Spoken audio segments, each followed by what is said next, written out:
Did medieval knights really go to insane lengths to win someone's heart? What if winning a lady's favor meant jousting for days, staging deadly costume parties, or gifting entire libraries?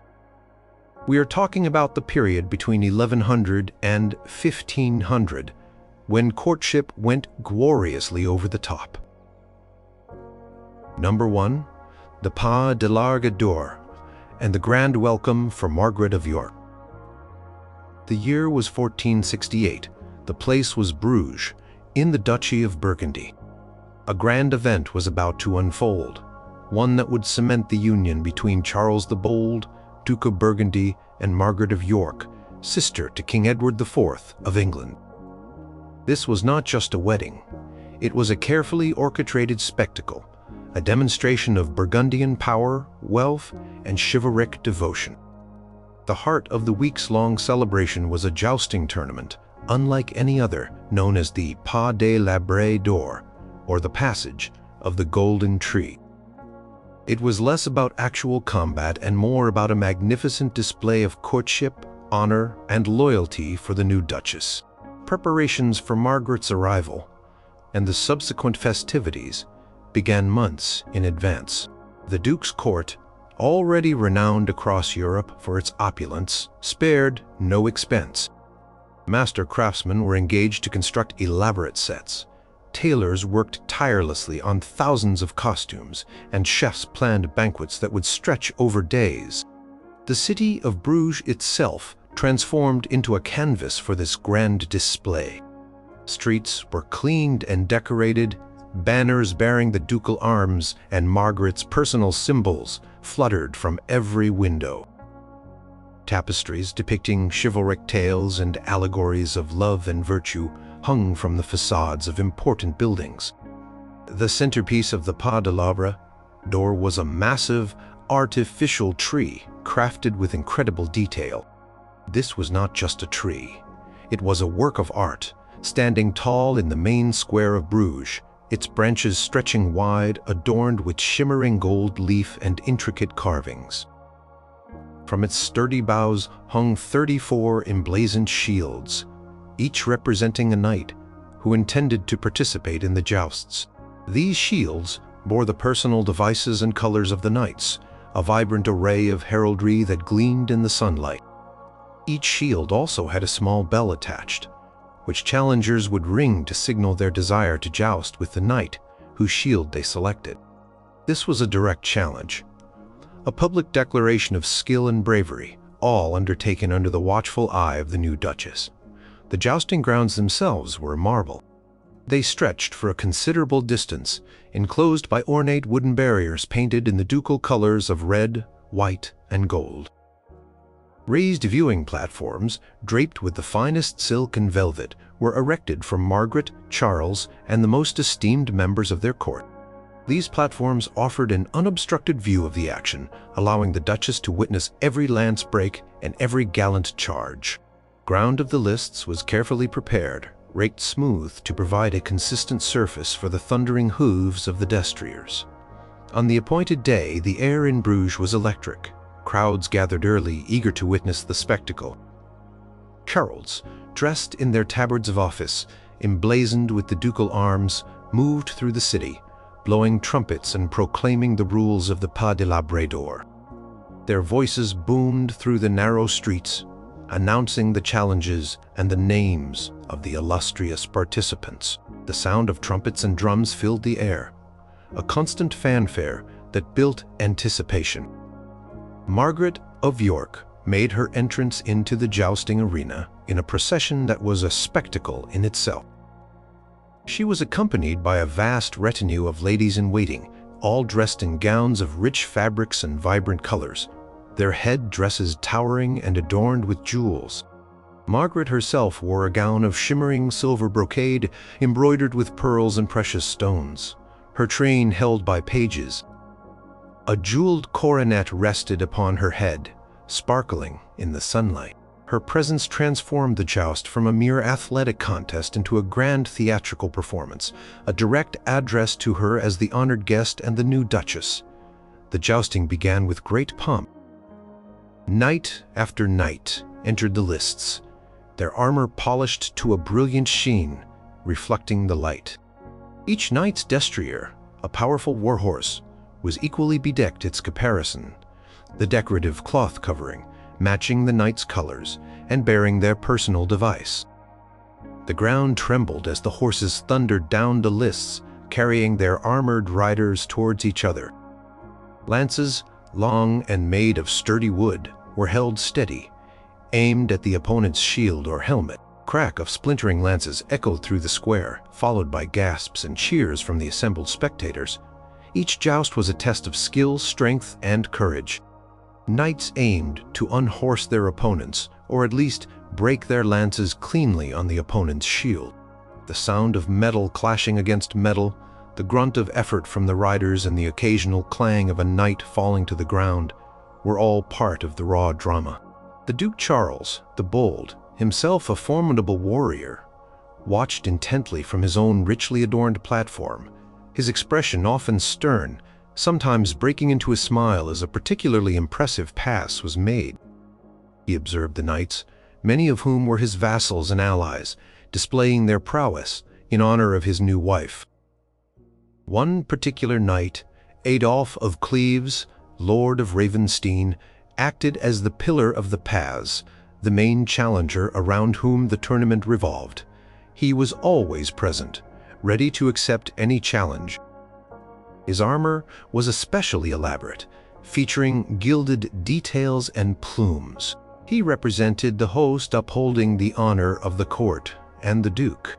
His participation ensured a high level of competition and maintained the flow of challenges throughout the days of jousting. The jousts were not just about individual prowess. They were about the collective display of chivalry. Knights dedicated their passes to Margaret, often bowing deeply in her direction before charging. Some wore favors from their own ladies, a ribbon or a small scarf, tied to their helms or lances, publicly proclaiming their devotion. This atmosphere of public declaration of love and honor was a fundamental part of courtly life, and the Pas de l'Arbre d'Or was its zenith. Chroniclers of the time, such as Olivier de la Marche, a master of ceremonies at the Burgundian court, detailed the extravagant nature of these proceedings. His accounts speak of the specific challenges, the types of lances used, and the precise scoring, providing a vivid picture of the spectacle. Beyond the jousting, the celebrations included a series of lavish banquets. These were held in grand halls, decorated with more tapestries and intricate arrangements of flowers and candles.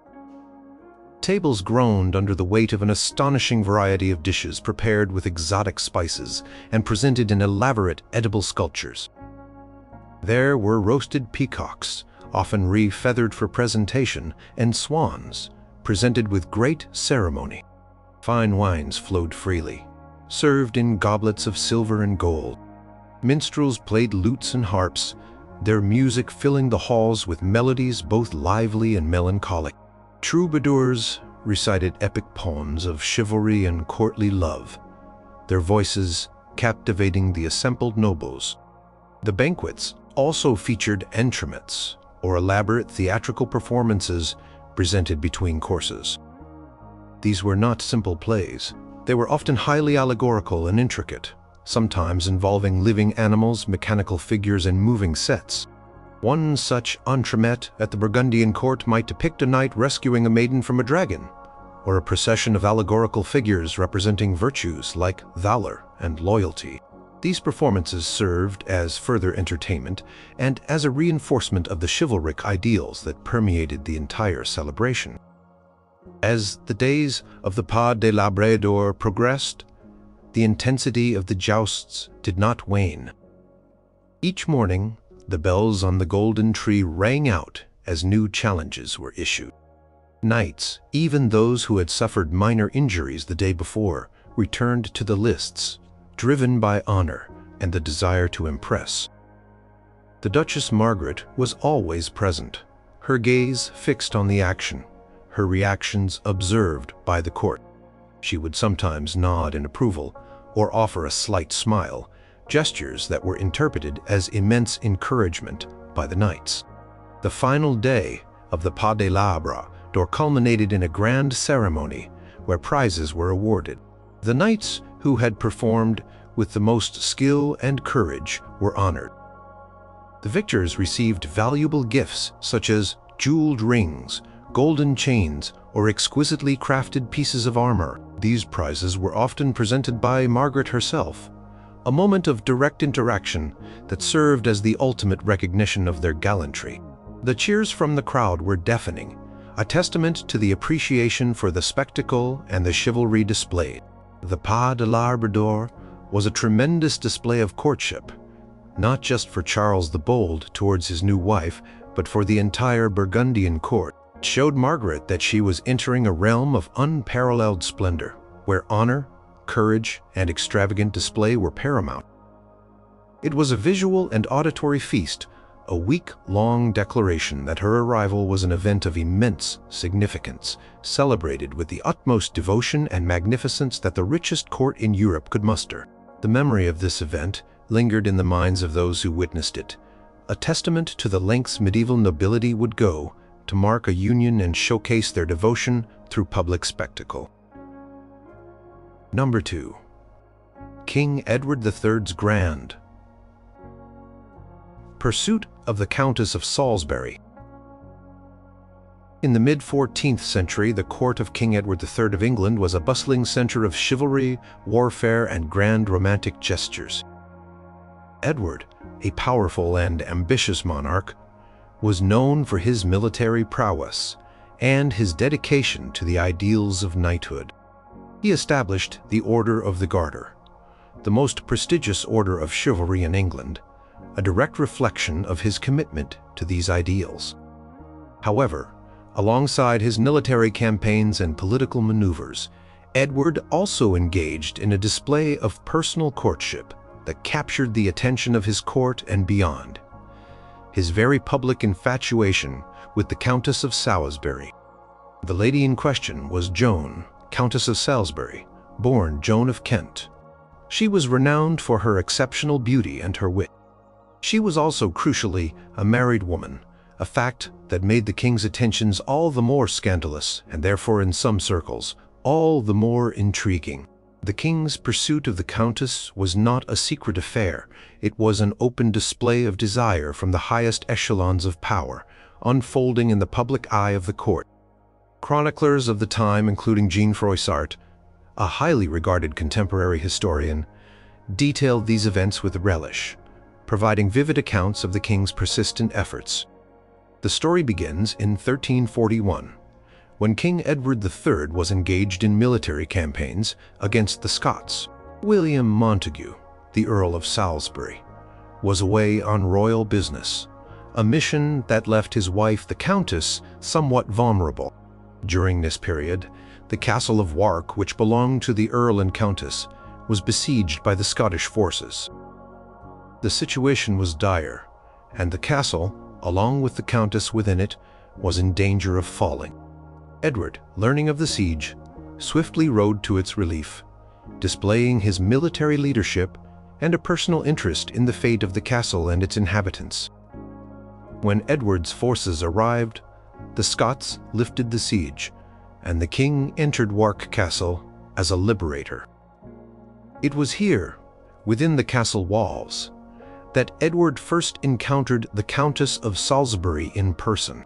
According to Froissart's chronicle, the king was immediately and utterly smitten by her beauty and grace.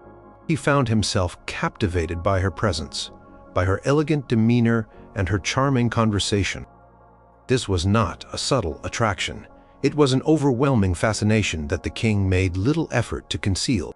Following the relief of Wark, Edward did not immediately return to his capital.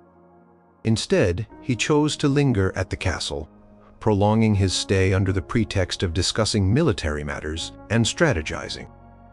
However, the real reason, as was clear to everyone present, was his desire to spend more time in the company of the Countess Tued. He sought her out continually, engaging her in conversation, listening to her speak, and admiring her from afar and up close. His courtiers observed his devotion with a mixture of amusement and concern, as the king's public display of affection for a married woman was a bold and potentially destabilizing act. The king's infatuation manifested in numerous ways that were highly visible to the court. He showered the countess with attention, inviting her to private suppers and intimate gatherings. He composed verses of poetry in her honor, demonstrating his literary appreciation for her beauty and virtue. While these poems might have been in the tradition of courtly love, where a knight idealized a lady, Edward's pursuit went beyond mere poetic admiration. It bordered on active courtship. He made no secret of his feelings, expressing his devotion openly to the countess and to those around him. The countess, for her part, maintained a dignified and respectful stance. Froissart describes her as a woman of immense virtue who firmly but politely rebuffed the king's advances. She understood the precariousness of her position, being the object of a monarch's desire.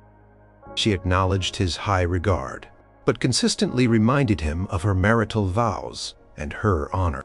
This delicate balance of acknowledgement and rejection created a compelling dynamic. Adding to the drama of the king's public courtship, Edward's persistence was relentless. He would often arrange for tournaments or jousts to be held, making sure that the countess was prominently seated in the viewing stands. These events, already grand displays of chivalry, took on an added layer of meaning as knights performed their feats of arms under the king's watchful eye, knowing that his desire was focused on a particular lady in the audience. King himself would participate in some of these jousts, performing bravely perhaps, hoping to impress the countess with his own skill and valor. Every broken lance, every successful tilt, every act of bravery was, in part, a public offering to the lady who had captured his heart. Beyond the jousts, King Edward also engaged in other forms of public display. He would host lavish banquets and courtly entertainments, ensuring that the countess was always among the guests of honor. The finest musicians would play, the most renowned minstrels would perform, and the most exquisite dishes would be served, all designed to create an atmosphere of opulence and pleasure where the king could continue his pursuit. He would often engage her in conversation during these feasts, seeking her opinion, listening intently to her responses, and offering her special courtesies that distinguished her from other ladies of the court. One of the most famous, albeit likely apocryphal stories associated with this period of infatuation is the founding of the Order of the Garter. The legend goes that at a court ball, the Countess of Salisbury dropped her garter, a piece of clothing worn around the leg to hold up stockings. As she bent to retrieve it, the king, perhaps seeing her momentary embarrassment, picked it up for her. When some courtiers present snickered at the sight, Edward famously declared, "Honi soit qui mal y pense," or "Shame on him who thinks evil of it."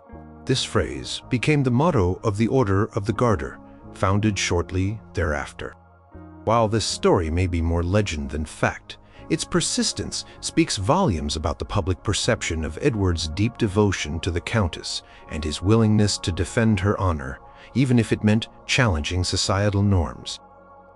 This event, whether true or not, highlights the open nature of his courtship and how it was intertwined with the very fabric of his chivalric court. The king's fascination with the Countess of Salisbury continued for some time, a subject of much discussion and observation within the English court.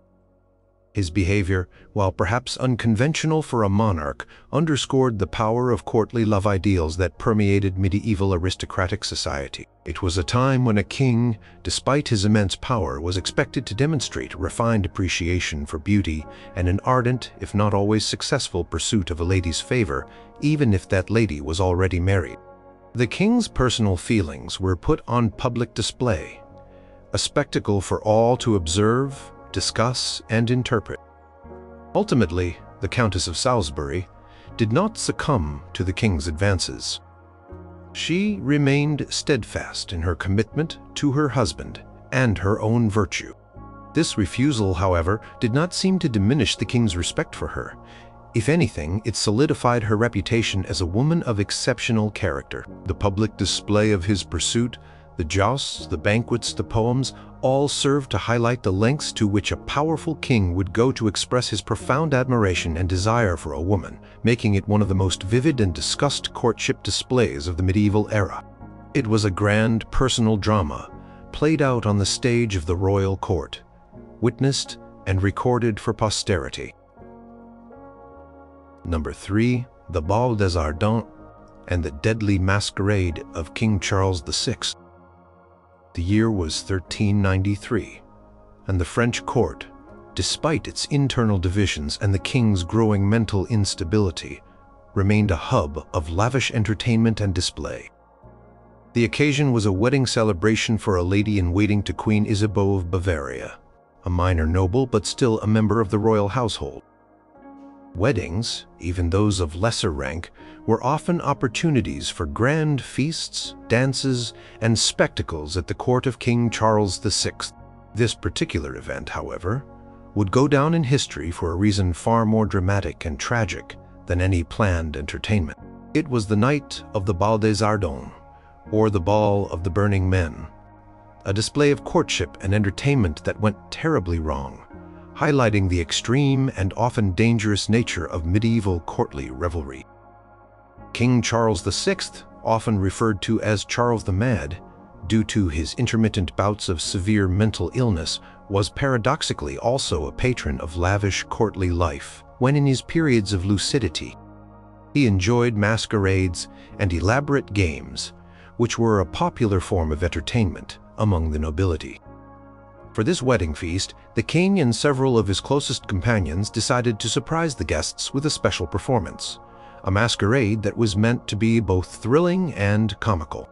The idea was to appear as wild men or savages, a popular theme in medieval festivities, often associated with untamed nature and primal energy. The plan involved the king and 5 other noblemen dressing in costumes made of linen soaked in resin or pitch, then covered in flax or tow to resemble shaggy hair. This material was highly flammable, a fact that seemed to be either overlooked or considered an acceptable risk in the pursuit of a shocking and memorable display. Their faces were blackened with soot, and they wore chains to further enhance the illusion of wildness. These costumes were designed to be both startling and humorous, a break from the formal attire of the court. The intention was to dance and caper about, perhaps to surprise the ladies and then reveal their true identities, adding an element of playful mischief to the wedding celebrations. The setting for this ill-fated display was the Hôtel des Saint-Paul, a royal residence in Paris. The great hall was brightly lit, with numerous torches and oil lamps casting a warm glow over the assembled guests. The air was filled with the sounds of music, lutes, harps, and flutes played by court musicians, and the chatter and laughter of the nobility, all dressed in their finest silks, velvets, and jewels. The atmosphere was one of joyous celebration, typical of a grand wedding feast. As the evening progressed and the guests were enjoying themselves, the king and his companions made their dramatic entrance. They burst into the hall howling and leaping, their wild appearance causing an initial moment of shock, followed by laughter and gasps of delight as the guests realized it was a masquerade. The sight of the king, along with his brother Louis, Duke of Orleans, and other high-ranking nobles, disguised as wild men, was certainly over the top and attention-grabbing. It was a display of royal playfulness, a breaking of traditional decorum to entertain the court. However, the element of danger was introduced by a crucial misstep. Louis, Duke of Orleans, reportedly approached the masked figures, holding a torch high to get a closer look and identify them. The exact circumstances differ slightly in contemporary accounts, but the outcome was devastatingly clear. A spark from the torch, or perhaps the flame itself, came into contact with the highly flammable flax and resin of one of the costumes. Instantly, the costume ignited, the fire spread with terrifying speed. Within moments, the wild men were engulfed in flames. The flax and resin burned fiercely, turning the elaborate costumes into instruments of agony. The grand hall, once filled with joyous sounds, was now filled with screams of terror, and the crackle of fire panic erupted among the guests. Women fainted, men shouted, and the once orderly gathering dissolved into chaos as people tried to escape the burning figures and the encroaching smoke. Among the masked figures was the king himself. His life was saved by a quick-thinking individual, his aunt, the Duchess of Berry, who was present at the feast. She was a woman of strong character and presence of mind. As the other courtiers panicked and scattered, she immediately recognized the king despite his disguise. Without hesitation, she threw her voluminous gown over him, smothering the flames that had begun to lick at his costume. Her quick action saved his life, though he was severely shaken and suffered some burns. Not all of the king's companions were as fortunate. 4 of the 5 noblemen who had participated in the masquerade perished. 1 died on the spot, consumed by the flames. 3 others suffered horrific burns and lingered in agony for days before succumbing to their injuries. The Duke of Orleans, despite being close to the source of the fire, managed to escape with less severe burns, though he was deeply traumatized by the event. The sight of the men screaming as they burned, their costumes melting and clinging to their flesh, was a nightmare that would haunt the court for years to come. The Bal des Ardents was a profound shock to the French court and to the public. It was a stark reminder of the dangers inherent in some of the more extreme forms of medieval entertainment and display.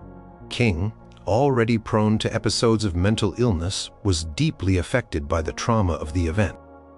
His periods of lucidity became less frequent, and his overall mental state deteriorated significantly following this tragedy. The public, hearing of the horror, viewed it as a divine punishment for the perceived excesses and moral failings of the royal court. While not a direct courtship display in the traditional sense, the Bal des Ardents perfectly illustrates the lengths to which medieval nobles, even kings, would go to create an over-the-top spectacle for their court and for special occasions like weddings. It was an attempt to be memorable, thrilling, and unique. The act of the king and his companions, disguising themselves and performing a dangerous dance, was a grand attention-grabbing gesture, a form of public display intended to entertain and impress the assembled ladies and gentlemen. It showcased a willingness to take extreme risks for the sake of entertainment and to distinguish themselves. The tragic outcome only amplified its notoriety, cementing its place as one of the most shocking and ill-fated displays of courtly life in the Middle Ages. It was a terrifying testament to the desire for sensation and novelty, even if it meant venturing into the perilous. Number 4. The grand gifts of illuminated manuscripts and personal romances. In the medieval world, when a nobleman wished to declare his profound affection or capture the heart of a high-ranking lady, he did not simply send flowers. He commissioned a masterpiece. One of the most breathtaking and truly over-the-top courtship displays was the creation and presentation of lavishly illuminated manuscripts, often personalized romances or books of hours. These were not just books, they were works of art, symbols of immense wealth, refined taste, deep devotion, and a profound understanding of the recipient's intellectual and spiritual world. They represented a monumental investment of time, skill, and resources, making them the ultimate statement of affection and commitment. The process of commissioning such a manuscript was itself a grand undertaking. It began with a patron, the nobleman, deciding on the specific text. Often, this would be a popular romance, such as a copy of the Roman de la Rose, a long allegorical poem about courtly love, or perhaps a collection of chivalric tales. Sometimes, a more personalized touch was desired, and the patron would commission a unique poem or story that subtly or not so subtly referenced their own relationship with the lady. The selection of the text was crucial, reflecting the patron's understanding of the lady's interests and their shared cultural ideals. Once the text was chosen, the patron would engage the services of the most renowned scribes and illuminators of the day. These artists were highly skilled professionals, often working in scriptoria attached to monasteries, or operating as independent workshops in major urban centers like Paris or Bruges. Patron would meet with these master artists, outlining their vision for the manuscript. This was not a quick process. Creating a single illuminated manuscript could take months, even years, depending on its length and complexity. The materials themselves were incredibly precious. Parchment made from the finest animal skins was meticulously prepared, stretched, and smoothed to create a perfect surface for writing and painting. The inks were derived from natural pigments, ground to a fine powder, and mixed with binders. And then there was the gold. Gold leaf, so thin it was almost translucent, was applied to the parchment in intricate patterns, providing a shimmering, luminous quality to the illustrations. This gold was often burnished to an even greater shine, giving the pages a jewel-like brilliance. Cost of these materials alone was astronomical, equivalent to the wealth of small estates. The scribes would carefully hand-copy the text, their elegant script filling the pages with precise and beautiful lettering. Every letter was formed with immense care, ensuring readability and aesthetic appeal. Margins were often adorned with delicate, decorative elements, vignettes of flowers, birds, or fantastical creatures that wound their way around the text. The true spectacle, however, lay in the illuminations, the miniature paintings that adorned the pages. These were not mere illustrations. They were intricate works of art, often depicting scenes from the story, allegorical figures, or portraits of the patron and the recipient.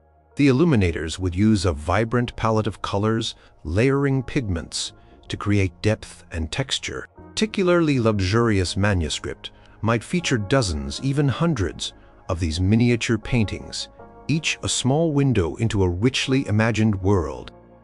Imagine a scene from a romantic poem, rendered in exquisite detail, with knights in shining armor and ladies in elegant gowns, all rendered with such precision that every fold of cloth, every strand of hair, every strained expression was clearly visible for a courtship display. A patron might commission their own portrait to be included in the manuscript, perhaps kneeling in homage before the lady, or the lady herself might be depicted perhaps as a virtuous queen or a figure of courtly love, subtly hinting at the patron's adoration. Heraldic devices, the coats of arms of both families, would often be incorporated into the borders or initial letters, visually cementing the connection between the donor and the recipient. These visual cues spoke volumes, declaring the patron's identity and their profound admiration for the lady. The binding of the manuscript was another opportunity for opulent display. The finished pages would be bound between covers made of rich materials like carved ivory, embossed leather, or even solid silver or gold. These covers were often studded with precious jewels, rubies, sapphires, emeralds, and adorned with intricate metalwork or enamels. The binding itself was a work of art, designed to protect the precious contents while also serving as a magnificent display of wealth and artistry. A book like this was not meant to be casually read. It was meant to be admired, touched, and marveled at. Presentation of such a gift was a ceremonial event in itself. It was not simply handed over. It was presented with formality and reverence, often in a public setting, like a banquet or a courtly gathering. The patron would approach the lady, perhaps with a small retinue, and present the magnificent volume. The weight of the book, its intricate beauty, and the knowledge of the immense labor and expense involved would make a profound impression. The lady would receive the book, her expression perhaps a mixture of awe and pleasure. The act of receiving such a gift was a public acknowledgement of the nobleman's devotion and the lady's high status and worthiness of such a treasure. Cards from various medieval, royal, and noble households, such as those of the Dukes of Burgundy or the Kings of France, detail expenditures on such commissions. Tres Riches, Hers de Duc de Berry, though not solely a courtship gift, exemplifies the height of this art form, showing the immense resources and skill that went into these manuscripts. It was a volume created for a duke, cooting his pious devotion and his appreciation for earthly beauty, but also serving as a testament to his wealth and prestige, qualities highly valued in a potential match. Particularly poignant example might be the commissioning of a special version of a romance that subtly altered the narrative to reflect the nobleman's specific intentions or desires. For the lady, the very act of having a bespoke work of art created just for her was a declaration that she was unique, special, and deserving of an unparalleled investment of time, money, and artistic genius. This was not a mass-produced item. It was one of a kind, crafted with painstaking care, a direct expression of the patron's singular devotion. The impact of such a gift was lasting. It served as a tangible, enduring symbol of the nobleman's courtship. It was a treasure that would be kept and admired for years, passed down through generations, always serving as a reminder of the grand gesture and the devotion it represented. The beauty of the illuminations, the elegance of the script, and the richness of the binding combined to create a work that spoke volumes about the nobleman's regard for the lady, making it one of the most sophisticated and over-the-top displays of medieval courtship. It was a testament to the idea that love, in the medieval aristocratic world, could inspire truly magnificent creations. Number 5. Allegorical banquet, entremets, and theatrical feats of love. Medieval banquets were not just about eating. They were elaborate theatrical productions, especially in the grand courts of Europe. Beyond the mountains of food and rivers of wine, these feasts featured spectacular entremets, or intercourse entertainments. These entremets were much more than mere diversions. They were often highly allegorical dramatic performances, sometimes involving elaborate sets, live actors, musicians, and even mechanical figures. When infused with themes of love and chivalry, these grand entremets transformed into magnificent, over-the-top courtship displays designed to impress and entertain a specific lady or the entire court, celebrating the ideals of romantic devotion. Imagine a grand hall possibly at the court of Philip the Good of Burgundy or Charles V of France. The tables are laden with delicacies, the air hums with conversation, and the soft music of lutes and harps. Then, at a pre-arranged moment, the music swells, and the doors at one end of the hall open to reveal a scene of breathtaking artistry and ambition. This is the moment for the entremet, a living tableau, or a short play, often with a direct connection to courtly love. One of the most popular themes for such allegorical entremets was the siege of the Castle of Love. This was a metaphorical representation of a knight's efforts to win a lady's heart, portrayed as a siege on a fortified castle. Castle itself might be a large, intricate structure built within the feasting hall, perhaps made of gilded wood, paper, or even edible materials like pastry or sugar. Its towers would be adorned with banners and shields, representing the lady's virtues or her defenders. Performance would begin with a procession of knights, often played by young noblemen, perhaps even the patron himself, and their squires. They would be dressed in elaborate, often symbolic costumes, their armor gleaming under the torchlight. These knights would approach the Castle of Love, often carrying banners depicting hearts, roses, or other symbols of affection. Their weapons would be equally symbolic: baskets of flowers, candied fruits, or perfumed water, representing their gentle persuasions and sweet words. The defenders of the castle would be portrayed by ladies of the court, sometimes including the lady to whom the entremet was specifically dedicated. They would be positioned on the ramparts of the edible castle, their gowns flowing, their expressions a mix of playful defiance and amusement. Their weapons would be garlands of flowers, or small scented projectiles, thrown playfully at their attackers.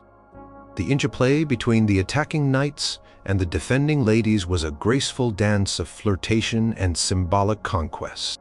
Climax of the Siege of the Castle of Love often involved the knights breaching the castle walls not through force, but through charm and perseverance.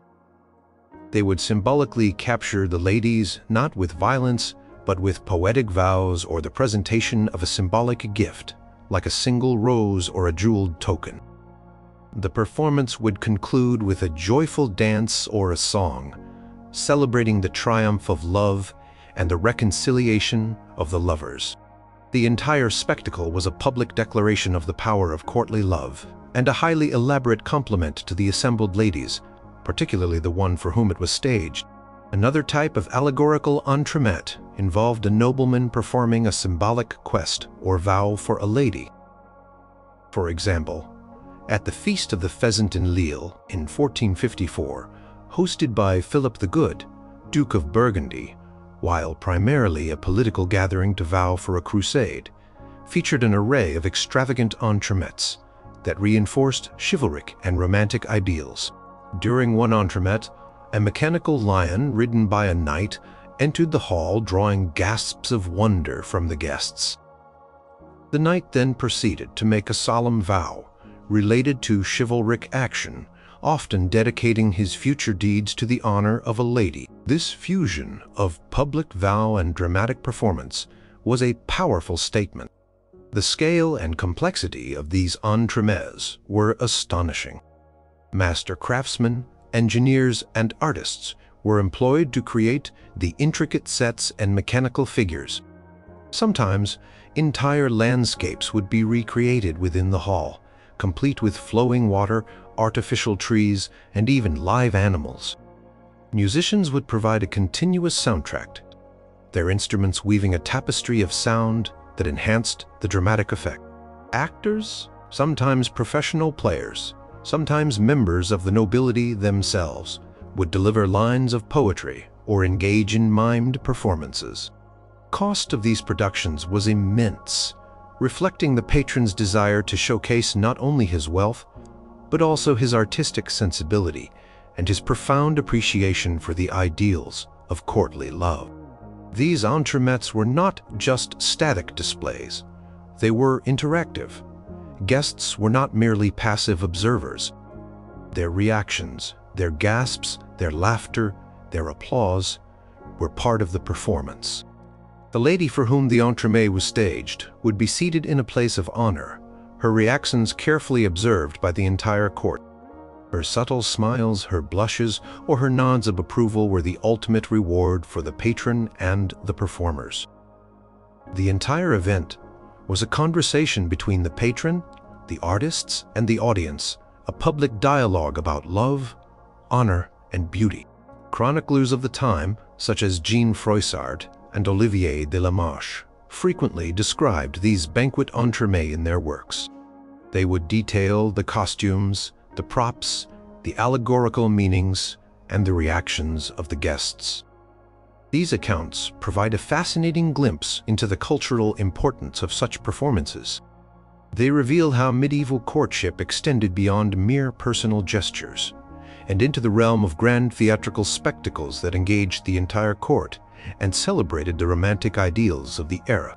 The purpose of these allegorical entremets as courtship displays was multifaceted.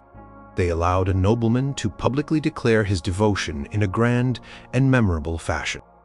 They succored his wealth and his ability to command the finest artists and resources, qualities highly valued in a potential suitor. They demonstrated his understanding and appreciation of the refined ideals of courtly love, proving his sophistication and his adherence to the chivalric code. And, crucially, they provided a platform for playful interaction and flirtation, transforming the formal setting of a royal banquet into a stage for romantic spectacle. The Siege of the Castle of Love, or similar allegorical theatrical feats, were not just fleeting moments of entertainment. They were powerful, immersive experiences that left a lasting impression on those who witnessed them. They were an ultimate demonstration of how medieval nobles, in their pursuit of love and honor, were willing to go to the most elaborate and extravagant lengths, transforming a simple meal into a breathtaking and unforgettable declaration of affection. These over-the-top theatrical displays truly epitomized the spirit of medieval courtship, blending art, performance, and passionate declaration into a single, magnificent spectacle.